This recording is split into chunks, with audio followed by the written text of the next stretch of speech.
Hey guys, I'm eager to get this video out, so I'm just recording this video in the office just to say hello and see how you guys are doing, and to let you see how my July garden is doing.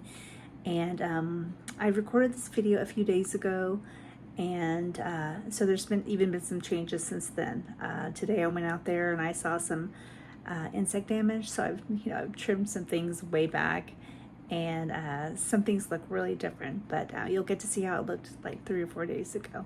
The Oklahoma heat has finally hit, and so we're kind of we're not struggling, but we're doing what we have to do in Oklahoma to get our garden to grow. Okay, let's get started. So there's the Unimus there with the potato vine and the Japanese maple to the left of it. It's struggling a little bit in our heat. I'm just guaranteed I'm going to get it right. There's some pothos there that I've been planting because they're super easy. Well, there on the bottom is some sun patients that do not like my sun, and I watered it, and maybe, I don't know, maybe I've overwatered, and there's some pups with the aloe. So this is my various plants, pothos, and I'm doing some propagating there, some sweet potato vine and some other things. So there's my lemon tree, and I probably need to stake that up a little bit more. There's my propagating. I'm propagating the wandering dude and some more pothos, which are really taking off now. They're really, it's taking them a while, but they're starting to go. Look at that one. That one looks really good. Okay, so there is my black diamond crape myrtle, and this was recorded a few days ago, but anyway, this is my foxtail with the pothos, and this is like only gets morning sun, and so I think anything more would probably kill them both. So, and over in the secret garden, it's looking really pretty. I've got those Rebecca on the right side, black-eyed Susans, and they're looking a little tattered. So there's the marigolds that I finally got going this year. And there is the zinnias that's looking really weird, and I don't know, it just has a weird growth thing to it. Looks weird, but these are kind of tattered, and I'm getting ready to take those out because they're looking bad. And this Rose of Sharon finally got some buds on it, and this is the best it's looked since I've had it in this spot. There's Lana. And of course, zinnias to the rescue. They always do well. And I planted some okra there just for some space because I didn't have any more space in the other place. And they do get a hibiscus type flower. There's some mint. Here is an Oklahoma redbud. And I'm going to let it lie and hopefully get me a little redbud tree there. Put the Unimus there. And of course, here is our beautiful crepe myrtle. Okay, back in front of the deck, we've got some planters. There is the red twig dogwood. There's the Dusty Miller. There's the knockout roses, the sweet potato vine, the asters, which bloom in the fall. But until then, they have this really crazy growth. This is the blackberry bush that didn't do much for us. There's another planter with sweet potato vine and Unimus.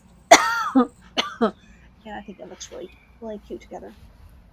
And here are the flowers that the host has got. Some people don't seem to like them. I like them. I think they're pretty. They do start to look a little ratty after a while, so I can see why people kind of trim them down. All right, that Unimus is growing nice. Here's the back of the house and onto the garden. Okay, we've got a lot going on here. These are either bell peppers or jalapenos. This is a lettuce going to seed.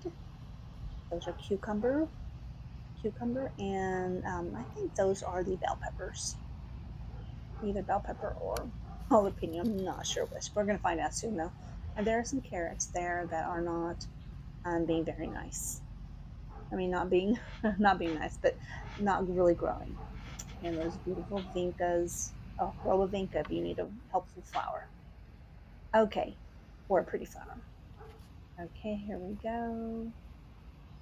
Tomato plants are doing really good for me this year. Those are the Cherokee Purple. Strawberries and basil together there.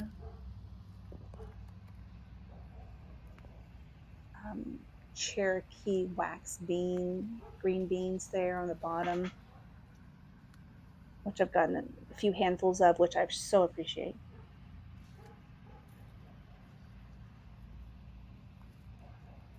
And I've got an array of things here. But look at those tomatoes. These are the nicest tomatoes I've ever grown. So I'm really looking forward to harvesting them. I had to put some, I think it's DT on them today. BT. It's a pesticide, but it's for organic, and it's supposed to be okay to use if you're growing veggies. So,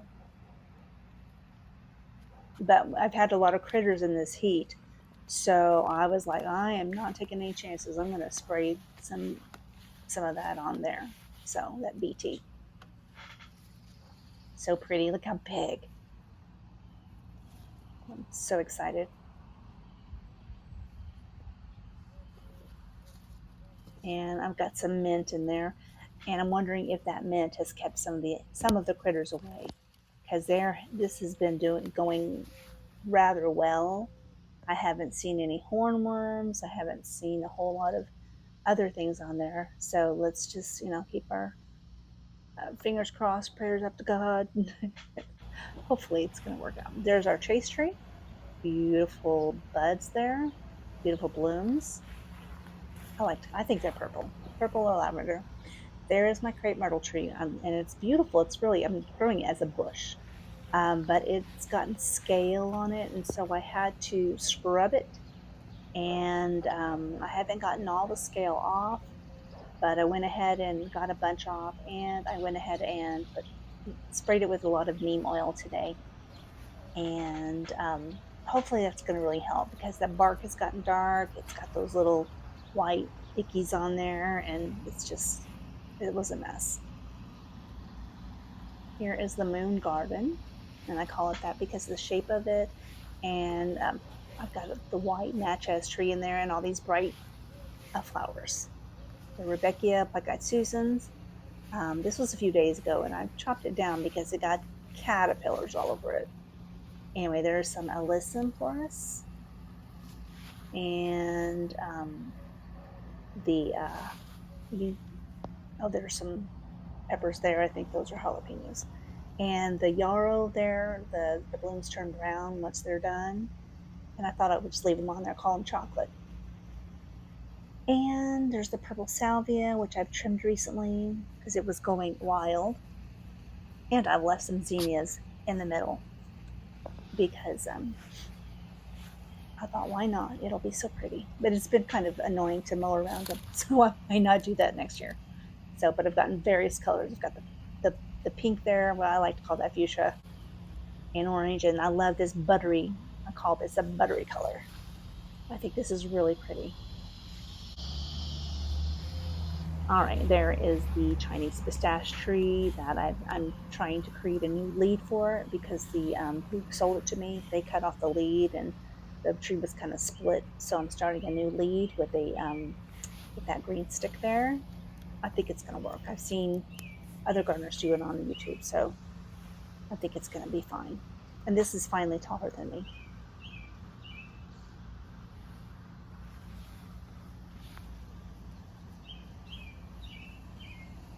Those are cosmos there. They're really pretty orange cosmos, and I love the way they kind of spread out like that. This poor thing needed to be, I've only recently propped it up. There's another cosmo there that did not bloom, which I'm fine with because it looks like a little shrub.